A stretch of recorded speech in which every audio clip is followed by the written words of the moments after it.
Hey, what's going on? It's your boy BT, and I came here to talk some boxing with the thousands of True School Sports subscribers. Now, interesting news in the heavyweight division about a guy that everybody thinks I hate all of a sudden, which is not true. I'm actually quite a huge fan of this guy. And that guy is Anthony Joshua. Yes, that Anthony Joshua. Speaking of Anthony Joshua, your boy Eddie Hearn was speaking to the media recently, and he mentioned that Anthony Joshua could very well be fighting Andy Ruiz sooner than you think in a third fight. He said, I quote, Anthony Joshua will fight everybody, and that probably includes a third fight with Andy Ruiz at some point if he keeps winning or if he's still around. Who knows what Ruiz is going to do? Maybe he's made a lot of money. Maybe he sails off into the sunset. Eddie Hearn then went on by talking about how Andy Ruiz's weight in the rematch. He said, I quote, I don't think Ruiz partied while training at all. In fact, he should have never done that. It's not that he came in 10 pounds heavier. It's that Joshua boxed a different fight. At the open workout on Wednesday, everybody, including me, I have to say, looked at Ruiz and said, fuck me. He looked so fast and dangerous on the night. AJ Schoolsman, everyone says he was out of shape. If AJ traded in that fight and got knocked out, no one would have mentioned it. They would have said Andy Ruiz is a killer. But it was the game plan. It was a guy in Joshua that dedicated himself to that fight for 6 months versus a guy that dedicated himself to that fight for 8 weeks. He's always knocked people out. Eddie Hearn then went on by talking about how Anthony Joshua's been he was worried about Joshua boring the fans. And listen, bear with me, guys, because a lot was said in this article, and we're going to dissect after this. He then went on by saying the only time he boxed similar to that was Parker. It was the same sort of thing, a smaller guy versus a faster guy. So you got to do what you've got to do. Every other fight was thrilling, said Eddie Hearn. He just said, I have to win this fight. I think what he showed a lot of people was a lot of things that people didn't think he could do. And I thought that his footwork was amazing. I thought that his jab was fantastic. I thought the engine was great. He could have done another 15 rounds. Do you know what I mean? And that's just what it is, man. That's just what it is. And then he wanted to talk about his improvements. But let's just get into dissecting what was said. First of all, I think the only fight that Eddie Hearn, Matchroom Boxing, and all parties involved should even be talking about is Tyson Theory. Tyson Theory. If Joshua should be victorious with his fight, and if Tyson Theory should be victorious with his fight, or if it's Wilder, who cares?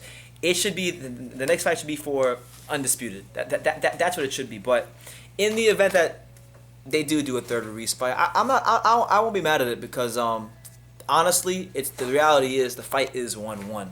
The series is 1-1. I know a lot of Joshua fans are gonna say, well, he doesn't need to box Andy Ruiz. He boxed a masterclass performance. But listen, it's 1-1. AJ got folded the fuck up on June 1st, 2019 at Madison Square Garden. And then he came back, and the consensus... And look, this is not me hating, because I know people are going to say, BT, you're hating. But I'm just saying, a lot of people out there weren't too pleased with the performance, and they'd like to see Anthony Joshua fold up Andy Ruiz Jr. because they feel that's what he should be doing. But who are we to criticize Anthony Joshua? It's his career, it's his prerogative, and if he thinks the best route to victory is to box Andy Ruiz, then it's up to Andy Ruiz to make some damn adjustments and make Anthony Joshua fight in a fashion and in a style that would favor him. You know what I'm saying? By trading and being able to get off his shots and display and utilize the great hand speed that people were ranting and raving about when he beat him the first time. So that's what it is. As to where that fight could be or where it should be, personally, I don't care, but I think it'd be great, and this is my opinion.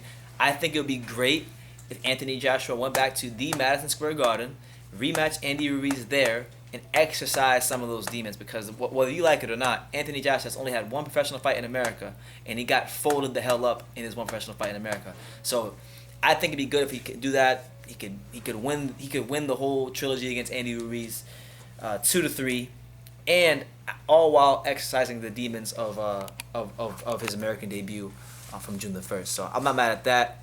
As far as Anthony Joshua, though, let's talk about him for a second, because I was the other day I was I know you're supposed to quarantine and practice social distancing, but the other day I stepped out of my house. I went to Publix, so shout out to Publix, my former employer.